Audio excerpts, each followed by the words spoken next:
when my mom went to boot camp, and just sort of the feelings that I felt. And so I'll go ahead and get right into the reading. Camouflage Mom.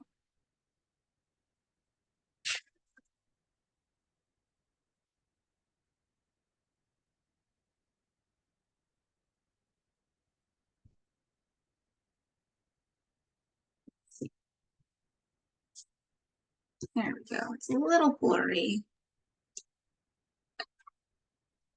The soldiers march by like links in a chain, a blur of green and black, green and black. Stomp, stomp, stomp. Where's Mom? I ask. Keep looking, Dad says. Platoon, halt, left face. Stomp, stomp, stomp. Suddenly, I spot familiar eyes. A wave of happiness rushes through me, and I shout, Mom! But she keeps staring straight ahead like all of the other soldiers. Platoon dismissed. Mom's hug feels the same and her laugh sounds the same, but she looks so different I want to cry. Everyone around us is happy though. Today is graduation. We are here to celebrate. I take a deep breath and ask, where's your favorite blue dress with the polka dots? I have to wear camouflage now, Sarah, for when I want to be hidden. Like hide and seek, my brother John shouts. But hide and seek is a game. I don't want Mom to be hidden in real life, not from me. What did you do in boot camp? John asks. Mom tells us about hiking 50 miles, rappelling down a tower, a lot of fitness training. John's mouth drops. How many sit-ups did you do? My head spins. The Mom I know bakes brownies and goes on bike rides with her hair streaming behind her like a shooting star. The Mom I see in front of me wears heavy boots and her hair is chopped off. Before Mom left for boot camp 2 months ago, John, Dad, and I were her links, and she was ours. I feel like a piece of me is gone. Mom hands John and me something. I got you a gift, just like mine. Stomp, stomp, John shouts. Stomp, stomp, Mom shouts with him. Try them on, Sarah. I slip my strappy sandals off and try to pull on the heavy boots. The leather feels hard and stiff. Let me help you loosen the laces, Mom says. No thanks, I mumble. I don't want to wear the boots. Ever. Mom and John stomp around until a horn blasts over the field. Time to head home, Dad says. With a squeeze, Mom says, I have to stay here at the base, but I'll see you again soon. Then she blends back into the troop. Green and black, green and black. In the car, a strange feeling swirls in my chest. When she left for boot camp, Mom explained that protecting our country is important. To me, it doesn't seem as important as having her around. Back home, I hide my boots. Even though they're just like Mom's, they don't feel like Mom to me. I look for links to her everywhere, in photographs, in the dinners she's missing, in the clothes she left behind. I fan out my hair behind me like Mom used to before her new short hairstyle. Tap, tap, tap. Nothing is the same anymore. The days feel quiet without Mom. Even John is quieter than usual. To cheer us up, I put on a play. Hello, I'm Lady Crinklebutt. Pleased to meet you. John laughs and laughs. A laugh suddenly bursts out of me. Dad hears us and starts laughing too. I'm glad we're still linked. The days without Mom start to feel normal, but I still miss cooking with her in the kitchen and reading books and riding bikes. At bedtime, I picture her riding in a tank, jumping out of a helicopter, and hiding in bushes. I'm proud of her for being so strong and brave. So I sneak out of bed to try on the boots.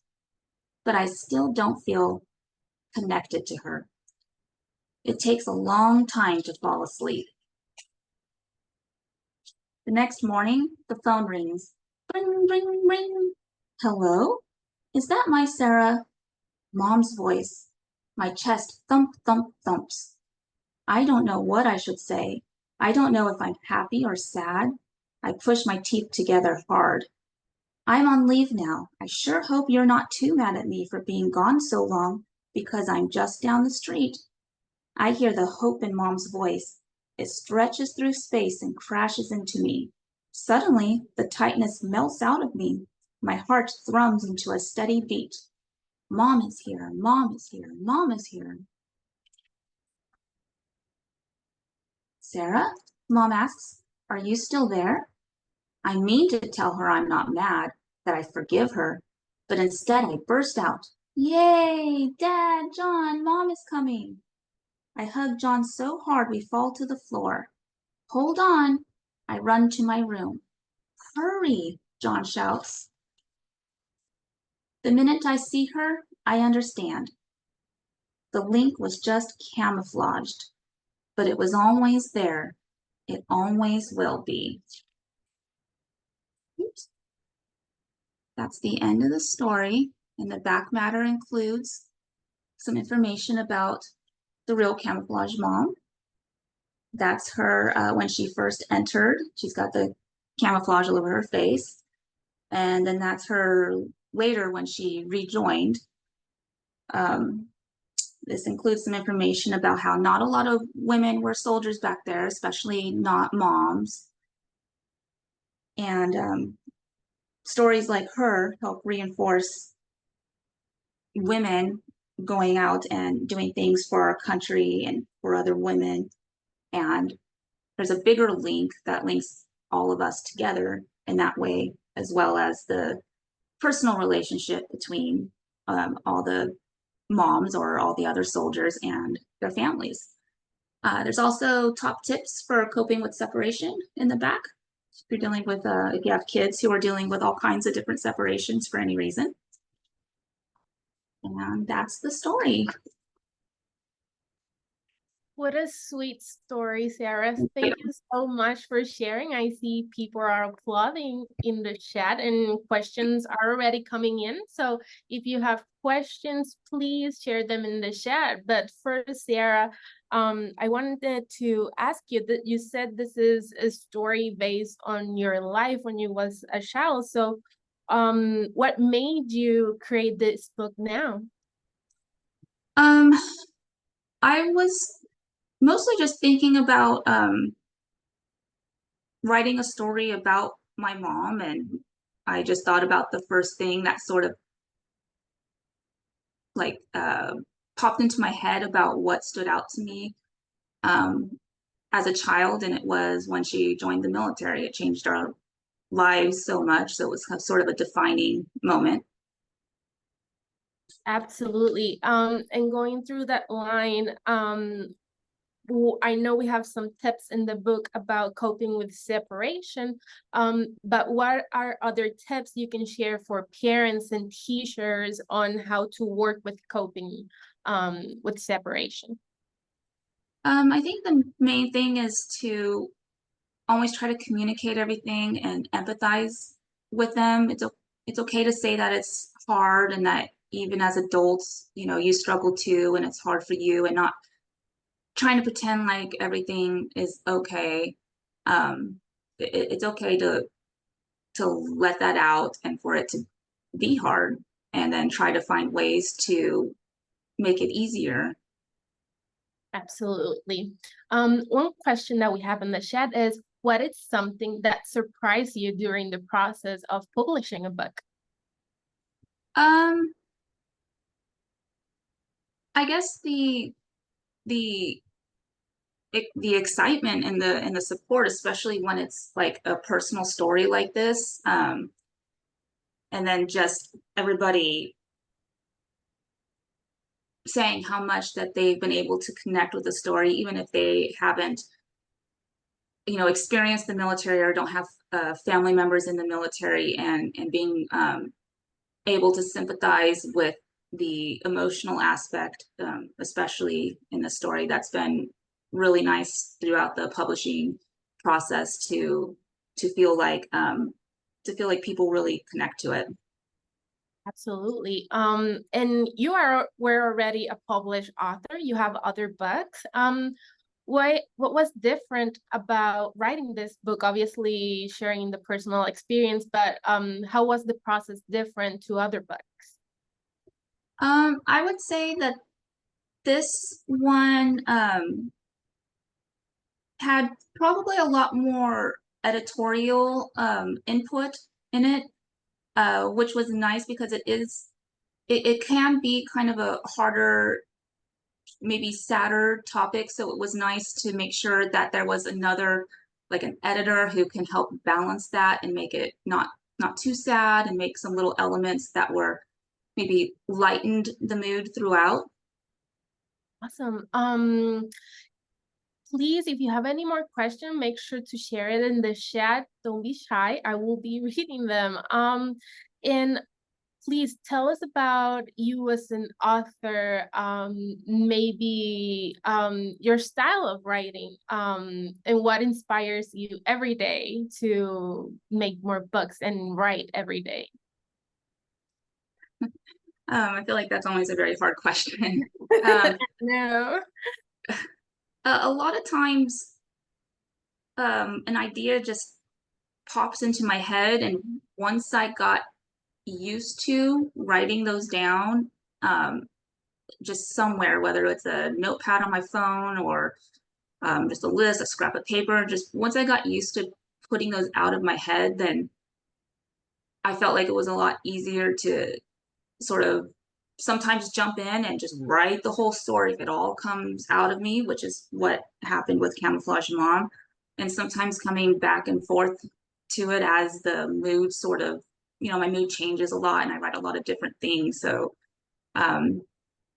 what keeps me going mainly is just always writing down that initial sparks. Then I never feel like I'm like having writer's block or I'm having a lack of ideas because I have a whole bunch I can always go back to and look at. That sounds really fun. Are you currently writing a story? Maria asked. Oh, yeah, I've been doing mostly a lot of revising on some older stuff, but I do have a current draft.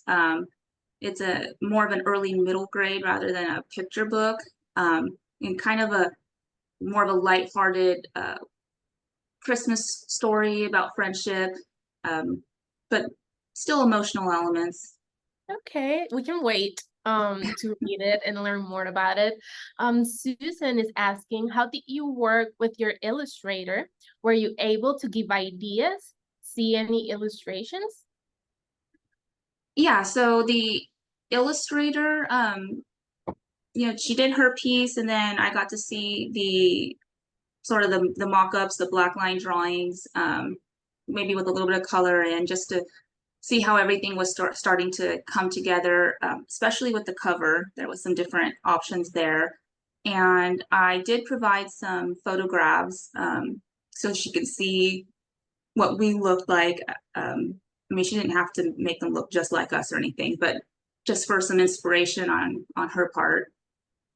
That sounds good. So you were really pleased with the work that she did. Yeah, it's lovely. Awesome. That's great teamwork, right? Now just tell us, where can we find more about you, your other books, and social media? Please share. My website is sarahhovorka.com, and I have my 4 published books up there with their own pages, and my social media is all on there, and I'm pretty active on there, on all the social medias and on my website. So it's pretty easy to get in contact with me, and I like to hear people's feedback and just especially on how they connect with the story and how it has helped maybe or entertained kids in their lives. Absolutely. And on that note, I just want to ask every participant here to share the review of the story that you just heard. I put in the chat the Goodreads link. this really helped Sarah and the book to get in the eyes and the hands of other children's parents and teachers. So please share your thoughts of the story that you just heard. I want to thank everyone, especially you, Sarah, for having this little time with us and sharing this such beautiful story about just staying connected and dealing with